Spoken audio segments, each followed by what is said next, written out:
I have an ambitious goal for today's class. Maybe I'm shooting too high. I'm hoping today's class will be one of the most rewarding classes you've ever had in a math class. That's maybe saying a lot or asking too much. I don't know. We'll see. I want to make it just a beautiful marriage, you might say, of application and theory. We want to pretend that we're on a job, maybe working for an insurance company or something, and you'd like to come up with a model for a certain situation and think about, for example, how future data based on this model might look. Let's not talk people's lifetimes, well, so we won't be talking life insurance. Let's think in terms of warranties of appliances like a dishwasher or something. Pretend that you are thinking about trying to model the lifetime of a dishwasher, and you got this bright idea that you think the following model is a really good idea. Okay, now this is probably a bad idea actually in reality, but just for the sake of concreteness, conjecture a PDF for a lifetime of a dishwasher. Let's use capital T for the lifetime. That's a common thing to do for time. So this is going to be my random variable. That is a random lifetime. Well, okay. Lifetime of a random dishwasher.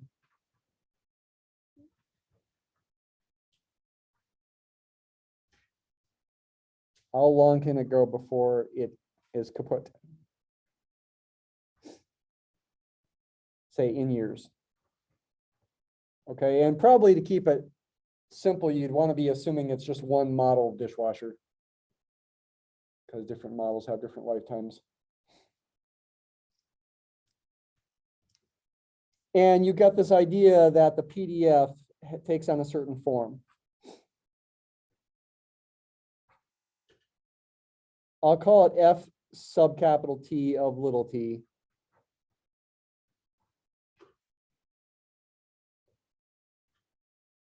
You think it's some constant, call it C, divided by 1 plus t to the p power for t greater than or equal to 0. So you think there's some constants, C and P, you could call them parameters, C and P, where this is a good model of the lifetime. Now, again, in reality, it's probably a bad model, right? Because what does the graph of something like this look like? It looks like, well, decay. Is it exponential decay? Technically not. It's power decay because that's not an exponential function in the bottom. It's a power function.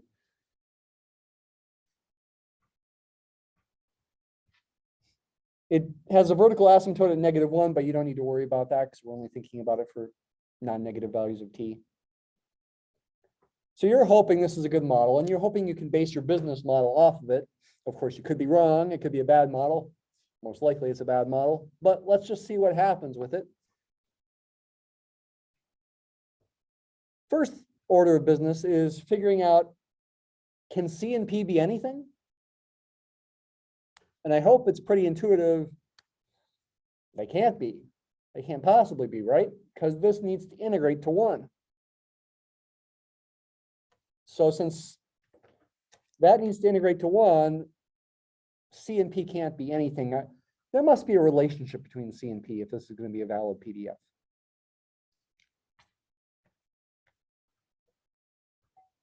We want the integral of this thing from 0 to infinity t equal 1. I'll go ahead and set it equal to 1 on the left there. 1 equal to this integral. And this is kind of fun because we're doing improper integrals in Calc 2 right now. Doing this as an improper integral, probably best to think of this as C times 1 plus t to the negative p power. And technically speaking, I teach my Calc 2 students that technically speaking, you should write this as a limit as the upper limit, say b goes to infinity, are proper integrals, but then I also say past Calc 2, maybe your teacher says you don't have to do it that way. And I guess for the sake of time, I'm not going to do it that way. Do your antiderivative here. C times 1 plus t, you got to add 1 to the exponent, as long as you're not dividing by 0 when you also divide by that. So p can't equal 1 here. That if this is going to converge, p is going to have to be bigger than 1.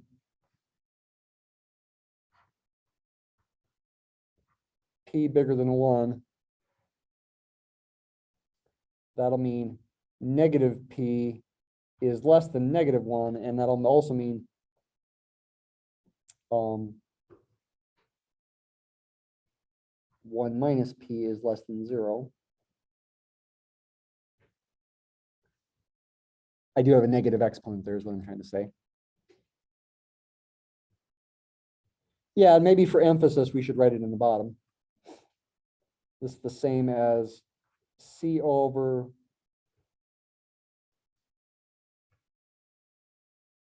one minus p, which is a negative number, divided or times in the bottom 1 plus t. If I put it in the bottom, I got to negate that exponent to the p minus 1 power. And if 1 minus p is negative, then p minus 1 is positive.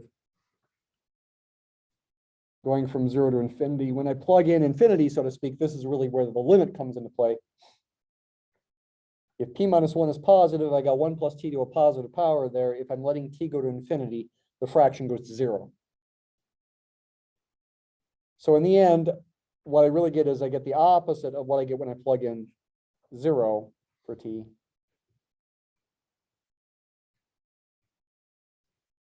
And even though there's a negative sign there, that's actually a positive quantity because 1 minus p is negative. I could simplify it to c over p minus 1, and this is a positive quantity.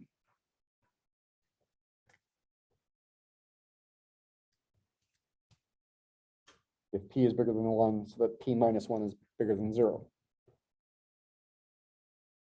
And I'm setting it equal to 1. Yeah, there's a relationship between c and p.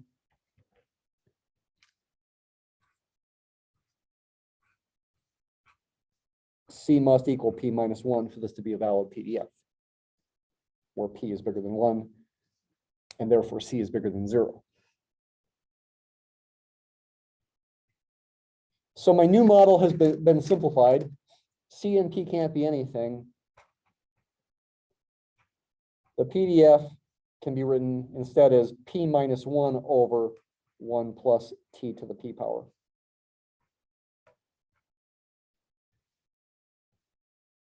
There's got to be that relationship between c and p, where still p is bigger than 1, so that p minus 1 is bigger than 0. For this to be a valid PDF, for it to integrate to 1. Certainly not negative, so that's not something we have to worry about, but for it to integrate to 1, that's got to be the case. Okay, so that's the first step in the mathematical statistical modeling. We're doing more mathematical statistics here. What's the next step? Well, there's two things I want to do. One thing I want to do is I want to reinforce the CDF method. Do another example of the CDF method to find something interesting related to this and relevant for the application. Thinking about how much money you should have on hand right now if you're going to cover the dishwasher breaking with some sort of warranty. How much money should you have right now so that you can deal with when the dishwashers break and maybe fix them or maybe give them money on the warranty? T represents when they break,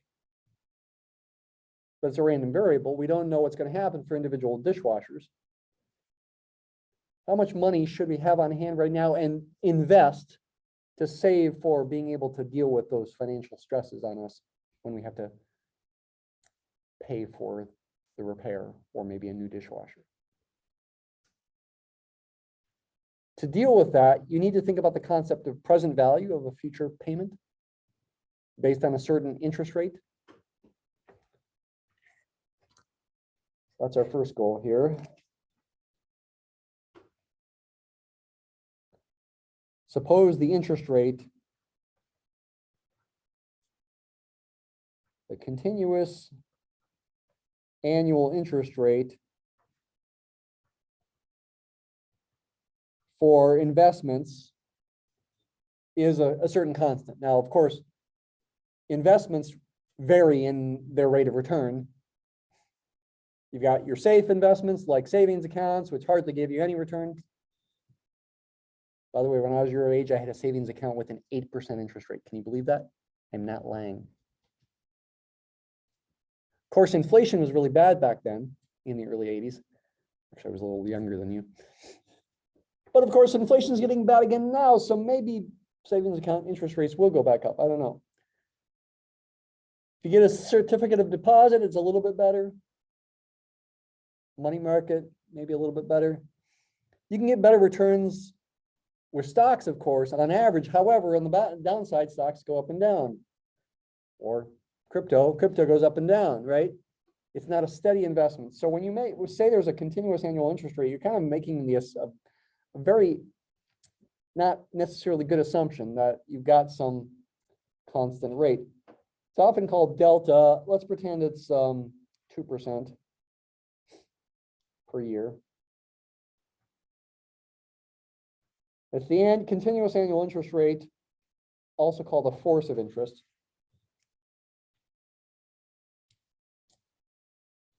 And let's suppose the future warranty payment, where that payment could represent financial money or it could represent the value of some repair, or maybe a replacement dishwasher, who knows, but just to keep it simple, is $1,000 at time of failure.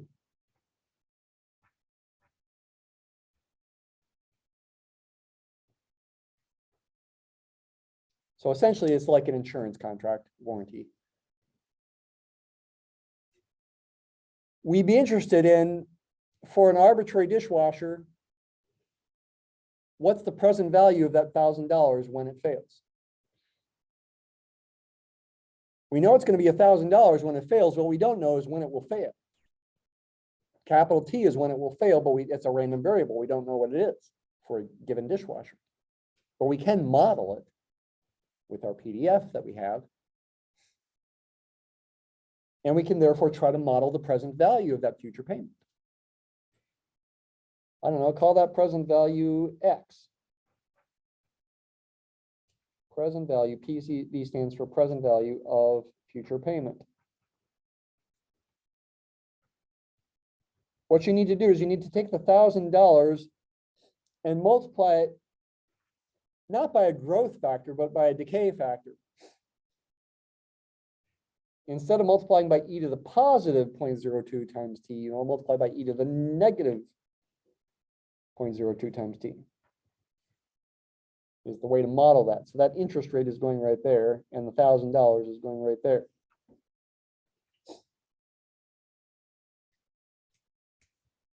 And notice I'm using capital letters, capital X and capital T. These are random variables.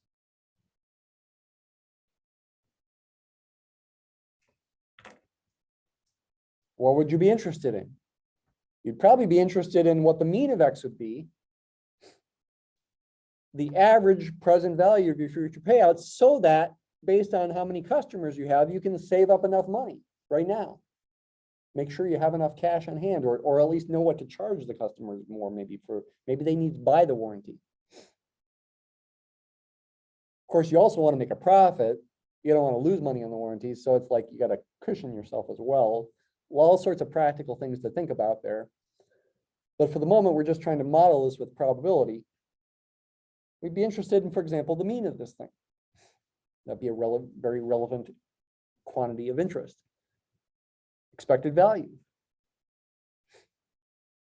There's two ways I could find the expected value here. one way is I could use the generalized expectation formula. I could say the expected value of X is the expected value of 1,000 e to the negative 0.02 times capital T, and use the PDF of little f, of capital T, that thing, to write this expected value as an integral. Maybe not such a pleasant looking integral. It would be the integral of this function of T times the PDF using little t's instead of big T's. Integral from 0 to infinity of 1,000 e to the negative 0.02. Now use a little t because we're doing the integral. Times the PDF, which is p minus 1 divided by 1 plus t to the p power dt. Kind of a nasty looking integral. And for an arbitrary p, I wouldn't want to do it. Oh, maybe there's a simple way to write the expression. Let's maybe use Mathematica here. I don't know for sure, to tell you the truth, if this is going to turn out simple or not.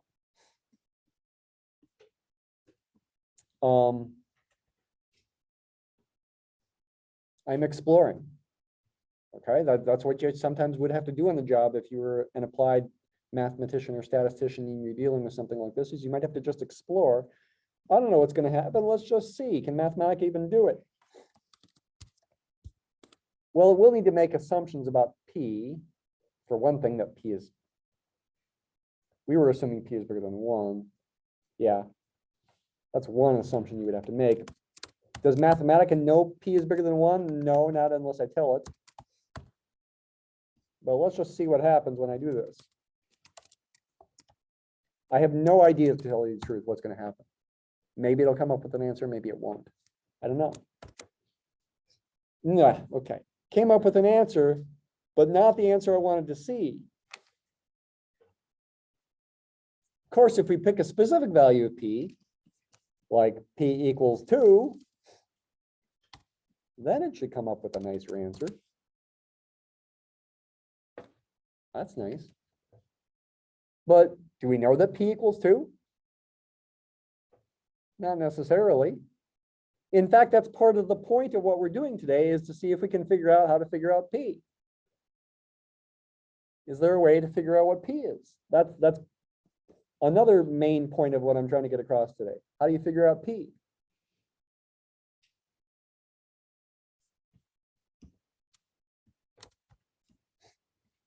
Maybe you look at this and you say, yeah. On the other hand, maybe you look at that and say, fun. The gamma function. And what? Cosecant? Huh? I never didn't expect that. Cosecant.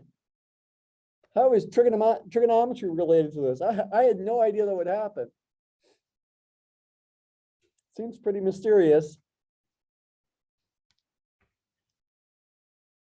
Makes me interested, I guess, and why, although I don't know that I can tell why so easily. Actually, if you're going to try to approach this kind of thing by hand, you'd want to use ultimately something called a recursive formula. You'd want to write this integral using probably integration by parts in terms of other integrals and represent it with what are recursive formulas is probably the approach to take if you had to do it by hand, but I don't want to do it by hand. What else could we do here to try to think about X? And maybe not just find its mean, but maybe find its distribution. I mean, we could find its variance as well, because we could find the second moment, e of x squared. I'd have to square this thing and then integrate its square times that. Yeah, 1,000 squared is a million. Square e to the negative 0.02 t, I guess I get e to the negative 0.04 times t, so that's not bad. It's just that number would get a lot bigger. It wouldn't be that much harder, technically speaking, in the big scheme of things. Essentially equivalent, actually, to find the second moment in difficulty, though the number's much bigger. And then you could find the variance, but you also might be interested in the actual distribution, maybe for simulation's sake. So you could try to use the CDF method. I'm not finishing these calculations. I'm talking about ideas here, but you should be able to finish them with technology, for example, especially if I told you what P is. or if we figured out P in some other way, which we're going to get to. You could try to figure out the CDF with the CDF method. You could also try to figure out its PDF by differentiating the CDF, right? All these things you know. Not saying it's going to be easy, I'm just saying you could do it, right? By definition, this is the probability that capital X is less than or equal to little x. But what is capital X? Capital X is 1000 e to the negative 0.02 t. And the goal here would be to try to write this in terms of the CDF of t. That's the goal. I'm trying to figure out the PDF or the CDF of x using the CDF of t. Now, I actually don't even know the CDF of t. I know it's PDF, but I could integrate the PDF to find the CDF.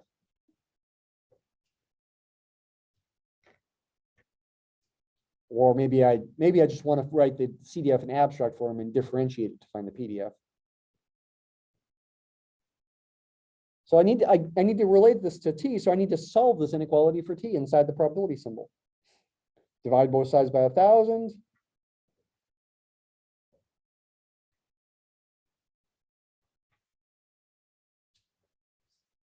I guess I got to take the log of both sides in there.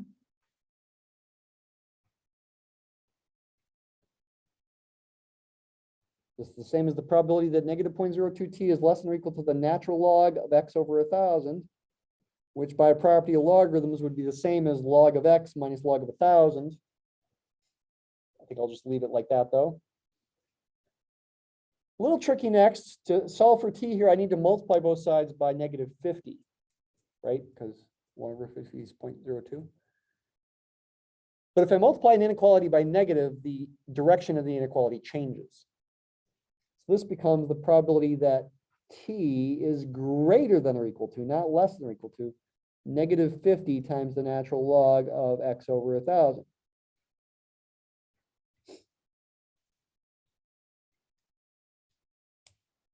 By the way, x, thinking about this formula up here, will be less than 1000 when t is positive, right? Because e to the negative 0.02 times t will be less than 1. 1000 times that will be less than 1000. X will be less than 1000 here, so I'm taking the natural log of a number less than 1, actually. X over 1000 is going to be less than 1. And the natural log of a number between 0 and 1 is negative. Negative times negative. Actually, this is a positive quantity here. To relate to the CDF, I better do 1 minus. This is a 1 minus probability that t is less than or equal to this thing. In other words, I've got 1 minus the CDF of capital T evaluated at negative 50 times the natural log of x over 1000. That is the CDF of capital X in terms of the CDF of capital T.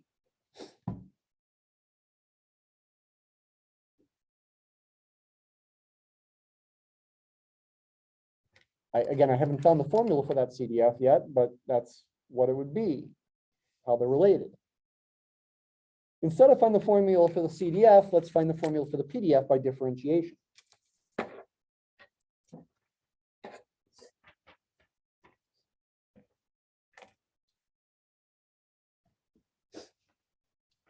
So little f of capital X evaluated at little x is the derivative of capital F sub x at little x, which by what we've just done here is the same as the opposite of the derivative of the CDF of capital T evaluated at negative 50 ln of x over 1000.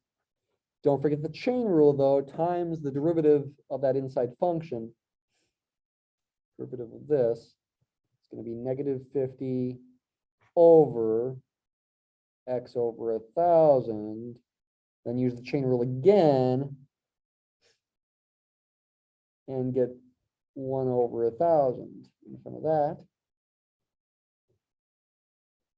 The thousands will cancel. the negative signs will cancel. Capital F sub t prime can become little f sub t. Looks like I get 50 over x times little f sub t evaluated at the positive quantity, negative 50 ln of x over 1,000. And I guess since I do know the formula for little f sub t, I could simplify this. There's the formula up there. P minus 1 over 1 plus t to the p. Replace t with that. Don't forget about the 50x in front. 50 over x. Don't know p yet. Times the fraction p minus 1 over 1 plus this, which would be 1 minus 50 ln of x over 1,000 to the p power. Yeah. And what's the domain? I said x has to be less than or equal to 1,000. It also can't be negative.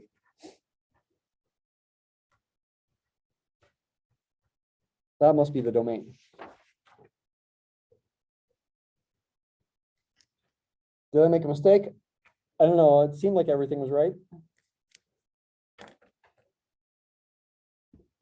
Does this integrate to 1? That would be one way to check for a mistake. And that's another thing to do on the job, is check for possible mistakes. Again, I don't know if Mathematica could handle this for an arbitrary p, but integral from 0 to 1,000, 50 over x. I could write this all as one fraction.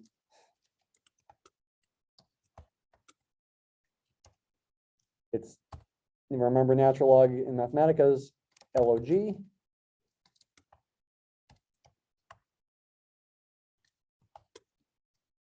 I don't know if Mathematica can handle this or not. Let's see. Hey, 1, if what's this? Real part of p is greater than 1. Mathematica always assumes if you don't say that your quantities are actually complex numbers. The real part is the real part of the complex number. But if p is a real number, the real part is p. And so this is effectively saying the answer is 1 if p is bigger than 1. Yay. Happy, happy, happy. What does the graph of this thing look like? Well, it depends on p. I really want to see. I'm really interested.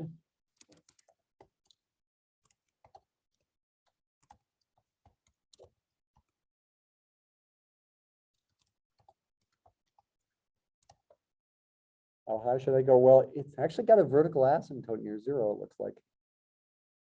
Dividing by x at least. I don't know if this could possibly cancel out the vertical asymptote. Not sure. Let's just try that first to try it out. What should p be? Let's start with 3.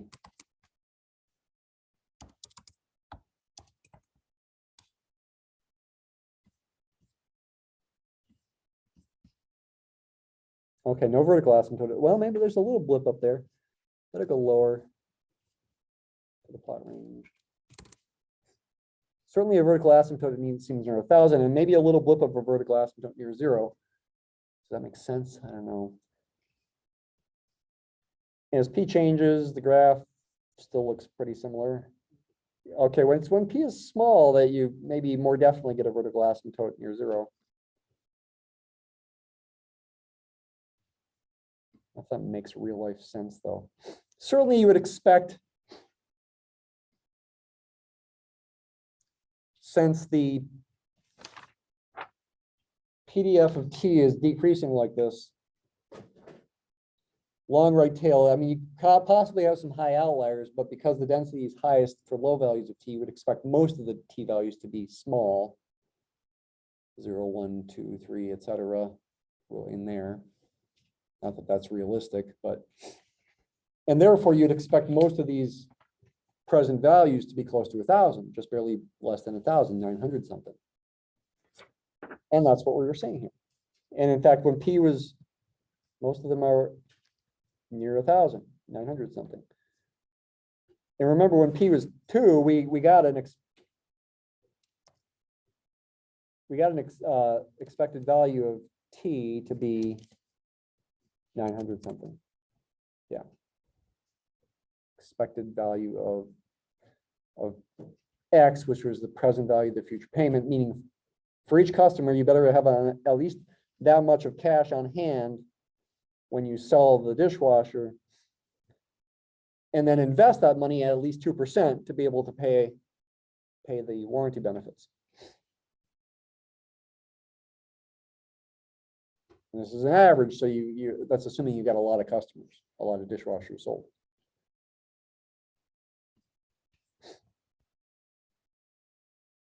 I don't know what to say initially about the blip near 0, where you might have a vertical asymptote. I don't know that makes a lot of intuitive sense, unless you've got some really high outliers, which you could if P was small, not much bigger than 1. I think you could have some really high outliers, and in fact, I think the mean of T might not even exist if P is small enough. Yeah.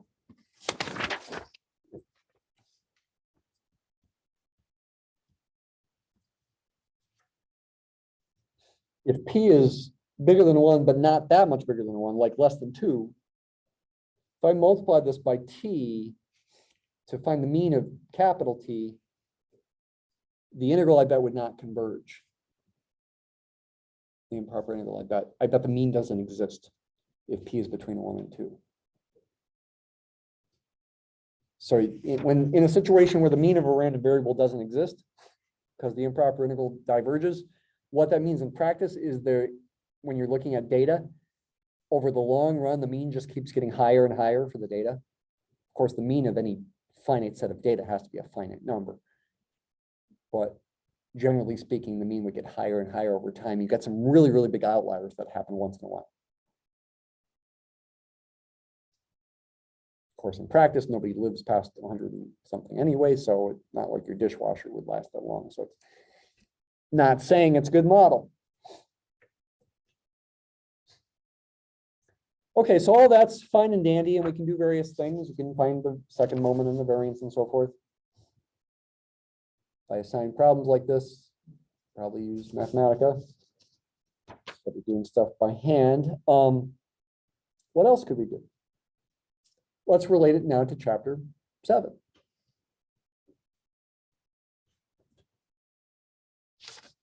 Yeah, let's I guess I talked about this a minute ago, but let's actually do it. Let's find the mean of this thing. Now I'm not talking about the present value of the future payment anymore. I'm talking about the mean of T itself. So do this integral instead. That's what I was just talking about a couple minutes ago, which I think will only converge when P is bigger than 2.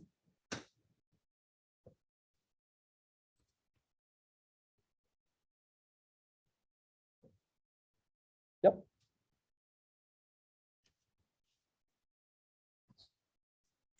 So what we now just discovered, according to Mathematica, let's see if we can confirm that by hand. Looks like the mean of T is 1 over P minus 2 if P is bigger than 2. Let's try to confirm that by hand. So now we're on to the expected value of T itself. That's going to be the integral from 0 to infinity of T times the PDF.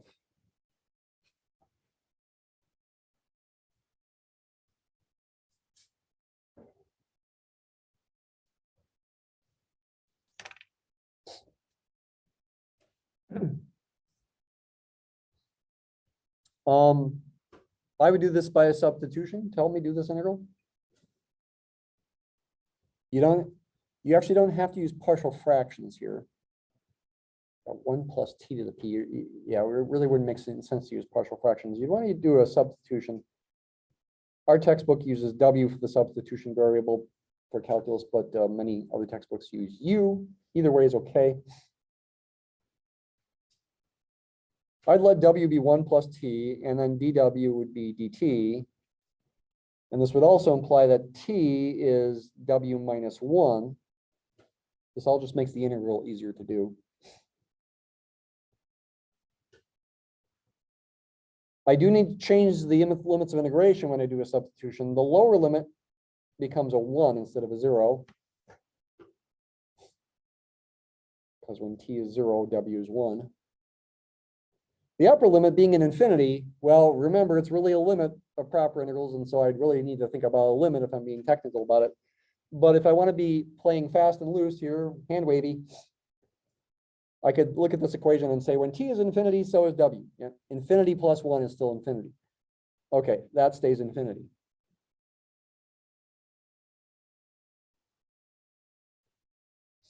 Put the p minus 1 in front of the t, which is w minus 1, over w to the p, dw.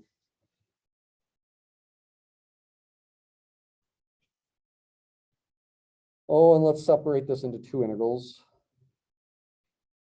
P minus 1 times the integral from 1 to infinity of w over w to the p, which would be 1 over w to the p minus 1. Same as w to the 1 minus p. And then the other integral is going to have a p minus 1 in front and be the integral of just 1 over w to the p. In other words, w to the negative p. That should be a 1 there. Just breaking that fraction into two pieces with p minus 1's out in front. This fraction.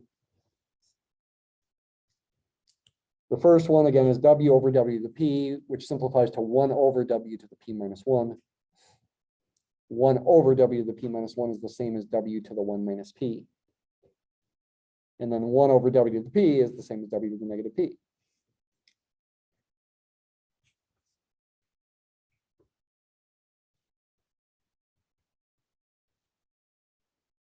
Add 1 to the exponent, you'll get w to the 2 minus p. Divide by that same number, you divide by 2 minus p.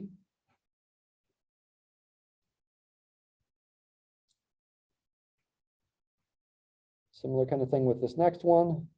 Add 1, and you get 1 minus p.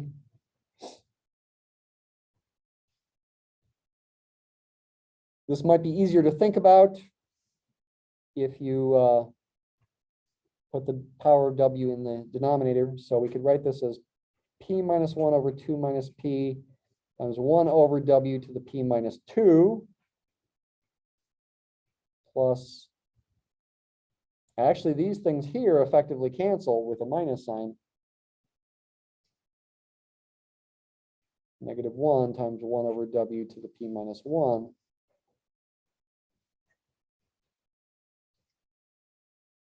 Just be careful.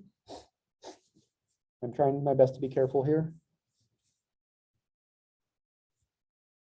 These limits will both exist when p is bigger than 2. We need to assume p is bigger than 2, so that one exists.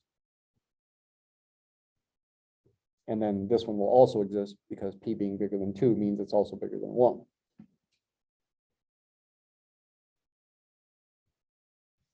In the limit as w goes to infinity, on both of these things you get 0. When you plug in 1, you don't get 0, but you do get a negative sign, negative p minus 1 over 2 minus p. And with this one, you get another negative sign, it's a negative 1. When you plug in w equals 1. That's what I'm doing, plugging in w equals 1 in both spots. And subtracting. Fundamental theorem of calculus. Well, that's a positive one there. And this, see, p is bigger than 2. There's 2 minus p is negative. If I switch around the order on the bottom, then it becomes positive. P minus 1 over p minus 2, and then plus 1. And then get a common denominator of p minus 2.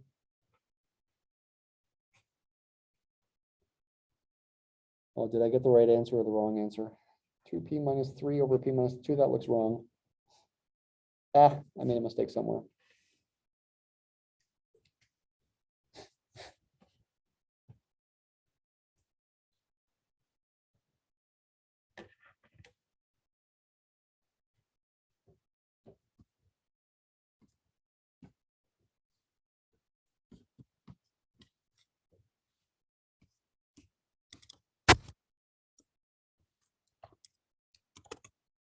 Oops, not dp.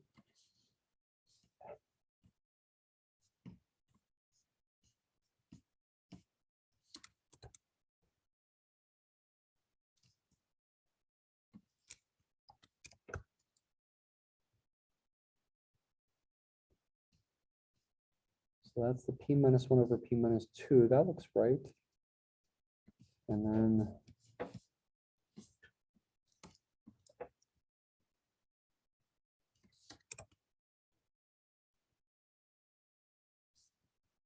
those look right, so my mistake must be earlier.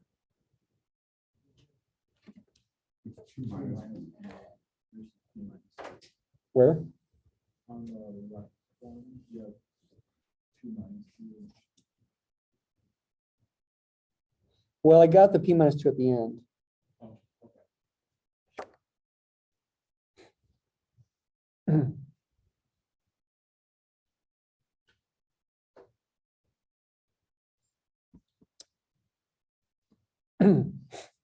Excuse me. We do need to get the right answer here. What's the right answer? Do I just trust Mathematica and assume I made a mistake somewhere?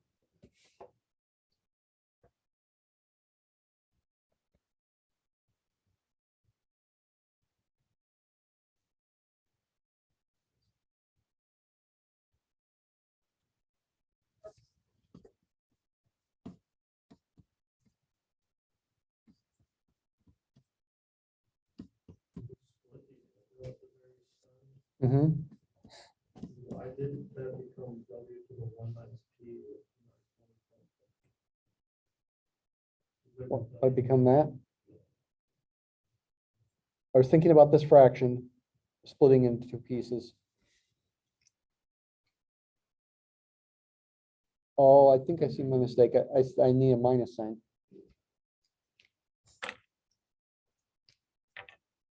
That should be a minus sign. I don't know if that's going to fix everything, but let's see.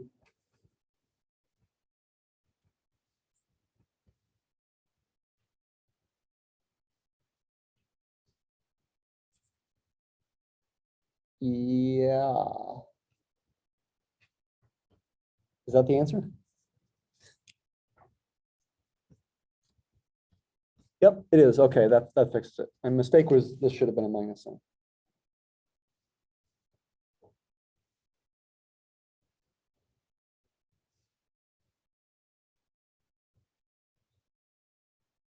Okay, so that's the expected value of T, the lifetime of a random dishwasher. What was my goal in this? My goal is to really decide how to figure out P. I've just figured out that the expected value of T depends on P. In other words, P depends on the expected value of T. If I've got some data for T, maybe just 5 data points, I could find the observed value of the sample mean as sort of a replacement for the expected value of T, a moment. Again, the method of moments. X bar or M1. I could average those lifetimes and essentially solve this equation for P to get an estimate for P. In a theoretical sense, that's what the method of moments does. So we just said, we've just found that the expected value of T is 1 over P minus 2. Therefore, in terms of the method of moments, to try to find an estimator for P, I'd replace the expected value of T with M1 and solve this equation for P and call the answer P hat. And maybe instead of an M1, I want to use an X bar because M1 and X bar are the same. Solve this for P. Cross multiply, well, multiply both sides by P minus 2, divide both sides by X bar. P minus 2 will be 1 over X bar. So P will be 1 over X bar plus 2. And now I've solved for P, so now call it a P hat. And you get a common denominator here as well. You could write this as 1 plus 2x bar all over x bar as well. This would be the method of moments M.O.M estimator for P. M.O.M estimator for P, the parameter that was unknown.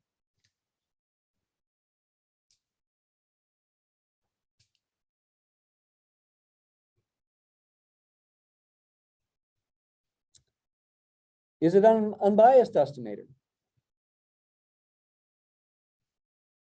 That's not so clear. Before we try to think a little bit more about whether it's unbiased, think carefully about what's going on here. In this equation, these things represent numbers, parameters for a population random variable T. In this equation, well, at least this side of it, these things represent statistics.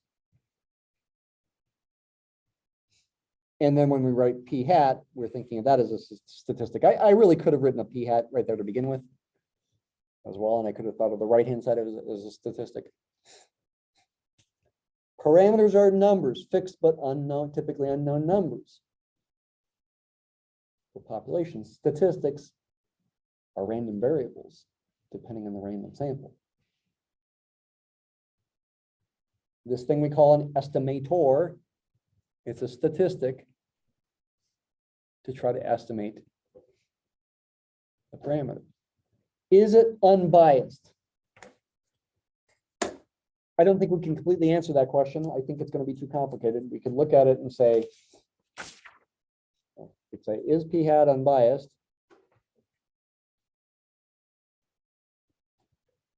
To estimate p.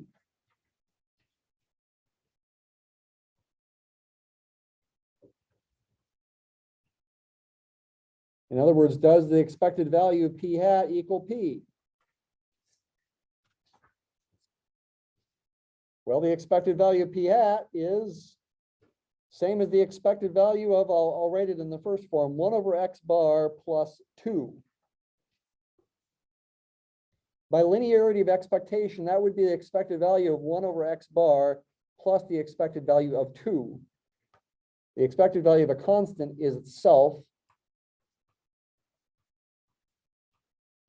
But how do you deal with the expected value of 1 over x bar? There's no simple formula for it. There's no way to write it in terms of the expected value of x bar itself in a simple way.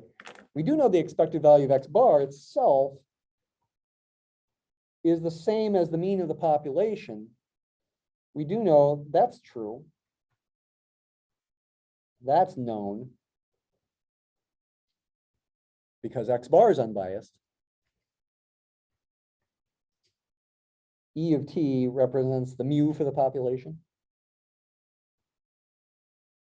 But that doesn't mean we can just plug in this. We can write 1 over E of t here. We can't.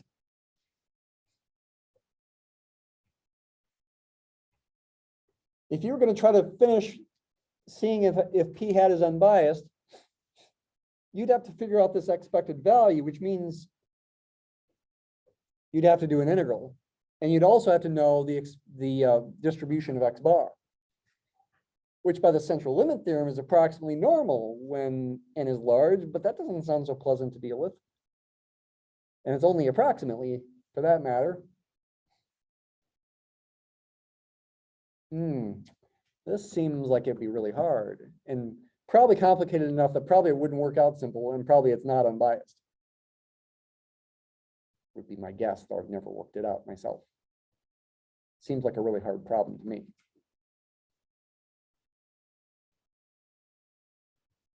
Which would then personally put me towards trying to do simulation to see if I can figure it out.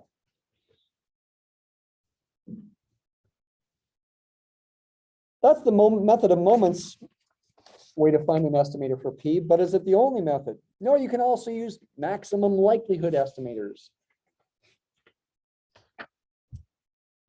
Do I want to do that for this problem? I think maybe not.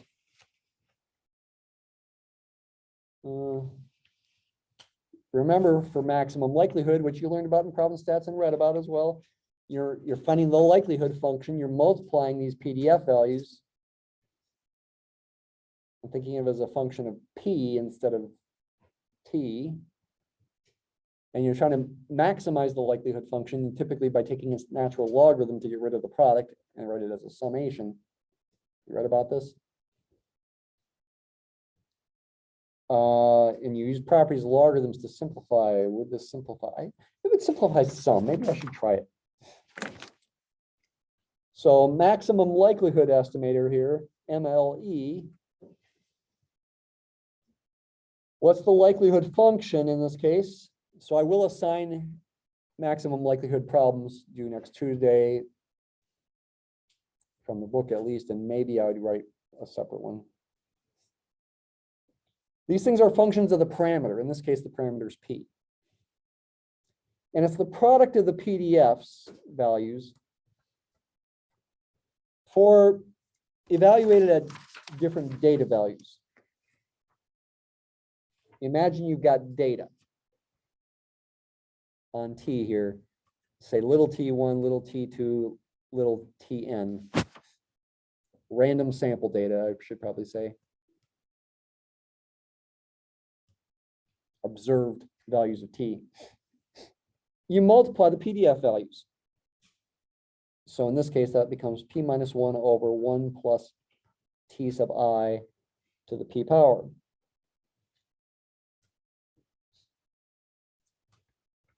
You're wondering, for this set of data, what value of P will make this likelihood function as large as possible, which does correspond to a probability in the discrete case.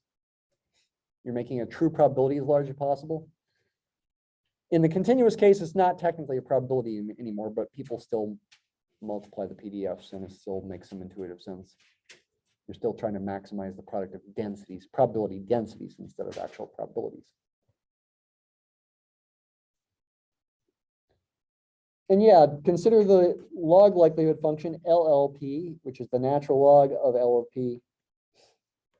So that's the natural log of this thing. And then by properties of logarithms, that product becomes a summation, and I can also bring the natural log through and write this.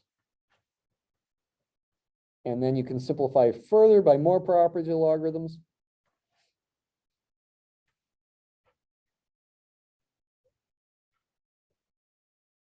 You can write this as natural log of P minus 1 minus natural log of the bottom, and I can also bring the P in front, P times natural log of 1 plus TI.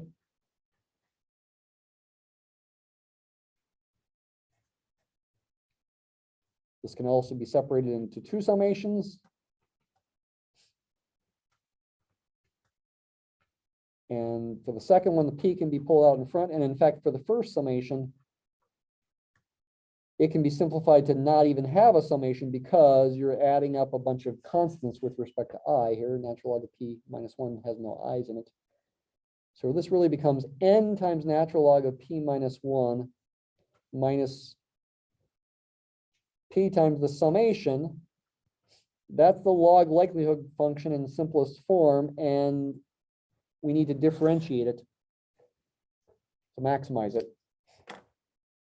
If you can find the value of P that maximizes the log of the likelihood function, that value of P also maximizes the likelihood function itself.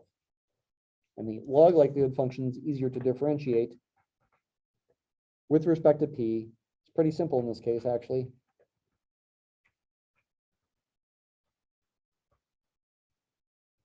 I mean, the answer still involves a logarithm,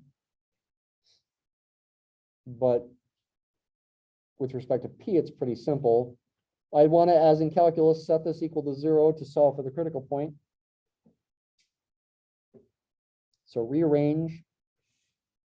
You'd have N over P minus 1 equals the summation. That would mean P minus 1 equals N over the summation. And therefore P itself, which I will now call P hat, would be N over the summation of these logarithms plus 1. That, if I've not made a mistake, is the maximum likelihood estimator for P in this context. And I can't tell whether the method of moments estimator is unbiased. The method of moments estimator being this thing. I certainly can't tell if that's unbiased or not. In all likelihood, it's not. Use a probability pun. No likelihood. Wow. You tracking with me? Falling asleep? Staying awake? Yeah, this is pretty complicated stuff, but it's putting everything that you know together. It's just stuff you've done before, just putting it all together in one big complicated situation for hopefully useful purposes. Let's finish class by using these estimators to try to find estimates for some pretend data.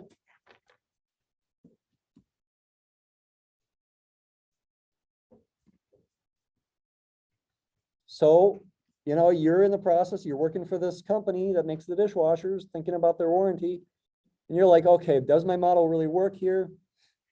Or maybe you say, I think my model works, I just got to figure out what P is.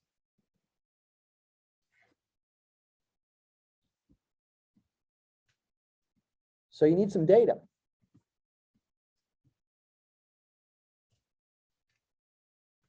What kind of data? T data. Lifetimes of some dishwashers. In years. I'm just going to make up numbers here. Maybe the first one lasts 3.2 years. The second one lasts 4.7 years. The third one lasts, just 1.1 years. Then 2.5. And let's just do 5 data points. 3.8.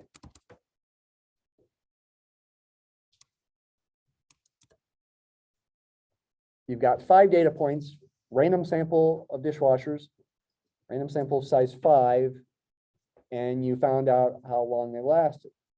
Now, of course, if this is a new kind of dishwasher, the data might be irrelevant because it's a new and updated model, and so it's like, is it still relevant?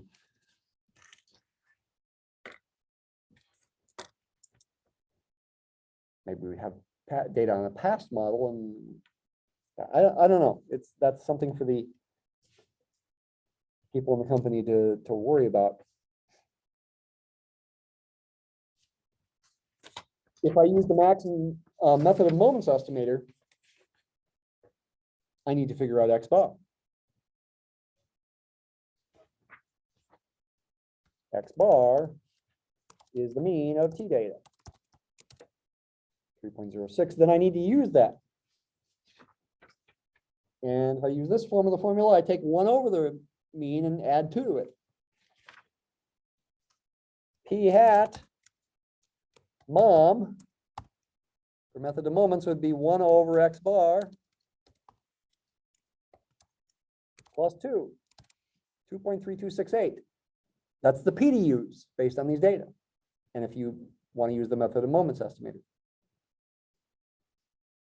If you want to use the method of maximum likelihood estimator, you'd have to do this calculation. P hat M.L.E, maximum likelihood estimator, would be N 5 over the summation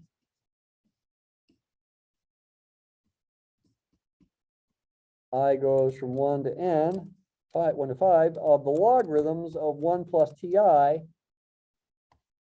The TIs come from the T data. The first value is 3.2, then 4.7, then 1.1. In Mathematica, I could go T data of I. That's syntax that'll take the ith entry in the T data list and add 1. Well, in all likelihood, it seems like we're going to get a different number. Is it close? I don't know. Not as close as I would like, but maybe that's because our sample size is so small.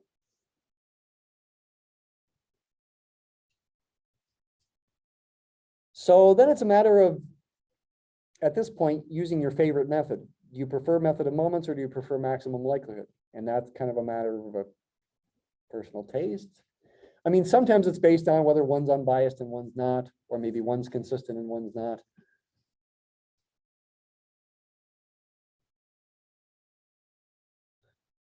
If you have more time here, I probably should do a little bit more with some more standard examples here, maybe.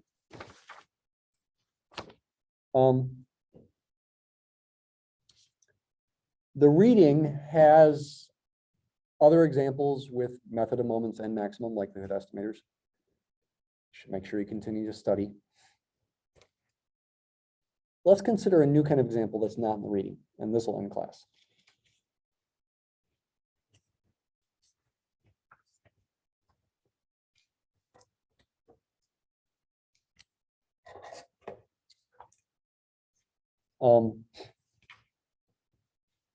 Let's consider a uniform distribution.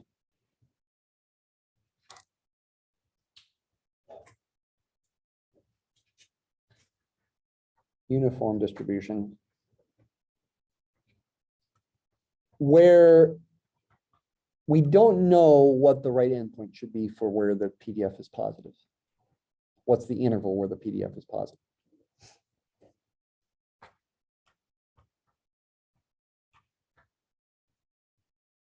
Remember that the PDF's formula is going to be a positive quantity that equals 1 over the length of the interval, really, in general, 1 over b minus a.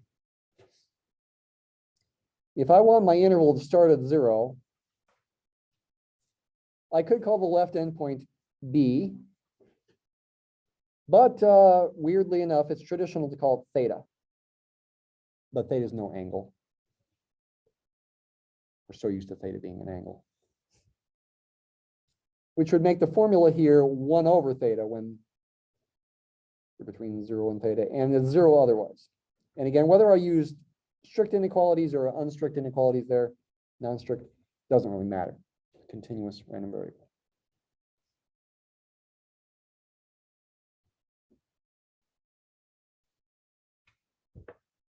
The expected value you've seen before here, and it makes good intuitive sense, would be theta over 2. What's my goal here in this last problem for class today? My goal is to come up with estimators for theta. Theta is the parameter.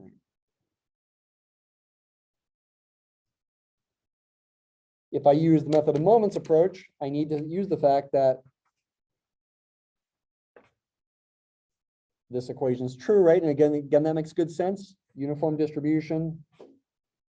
The mean is center of mass.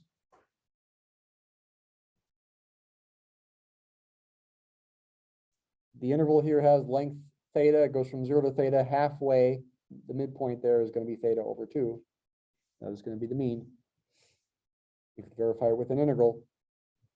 Method of moments is to again replace the theoretical expectation of x with x bar itself, a statistic, or if you prefer M.1, the first moment, first statistical moment. And replace theta with its estimator. I haven't called it theta hat until the very end, but you could go ahead and use the hat to begin with.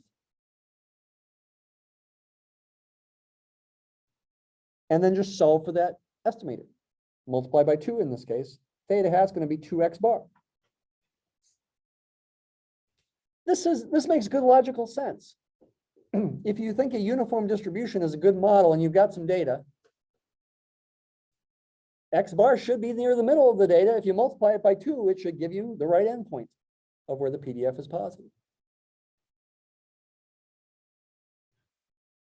Is it unbiased? What's the expected value of theta hat? It is easy to figure that out in this case because theta has a linear function of x bar. I can use the linearity of the expected value operator. And remember, the expected value of x bar does equal the expected value of x because x bar is unbiased.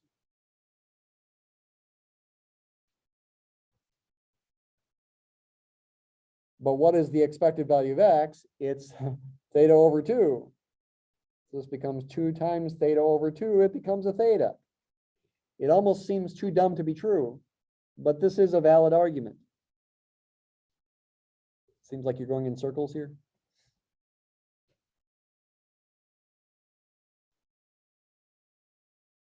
And this proves theta hat equals 2x bar is unbiased.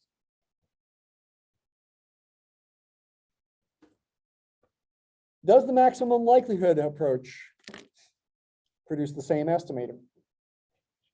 Answer is no. Does it produce an unbiased estimator? The answer is no. So it seems like probably in this case, method of moments is superior. It's simpler for one thing, and it produces an unbiased estimator and logical. But what does maximum likelihood produce? What is the likelihood function? It's a function of theta now.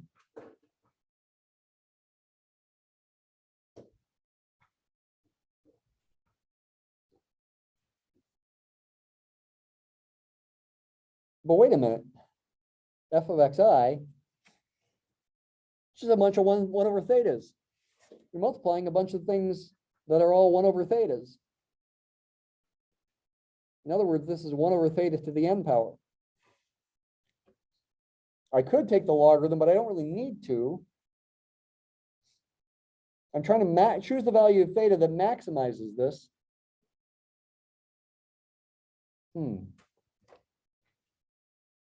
N's positive. The graph of this is decreasing with a vertical asymptote at 0. What? But theta can't be 0. That doesn't make any sense.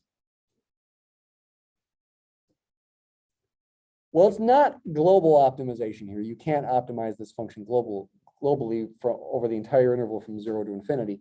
However, you can do a global, I should say, it is a global optimization over a smaller interval. For the given data set,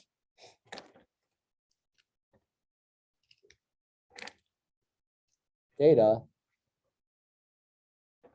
x1, x2, etc., the maximum of those numbers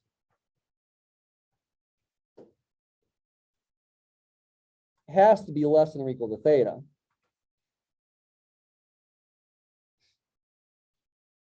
And for a given data set, that maximum is a fixed number, commonly called u, actually, little u.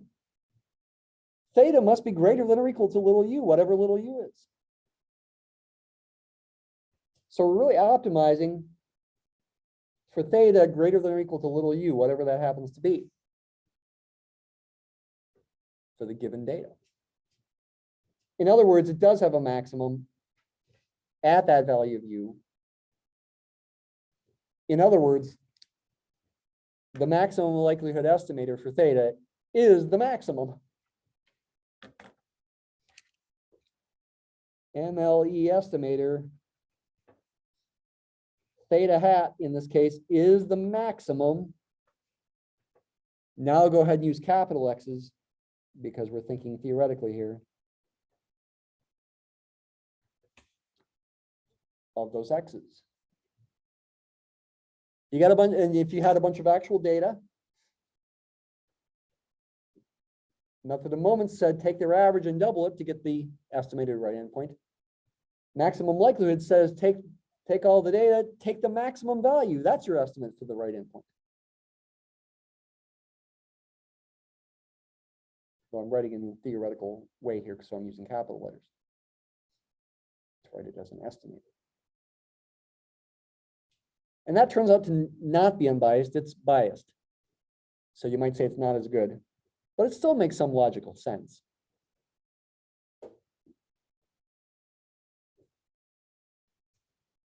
So sometimes when you're doing M.L.E, you don't have to differentiate. You're still trying to maximize it. And in this case, you need to think about the fact that the interval based on a given data set can't go lower than the maximum. It's a little tricky, okay? but a pretty standard example to talk about. All right, have a good day.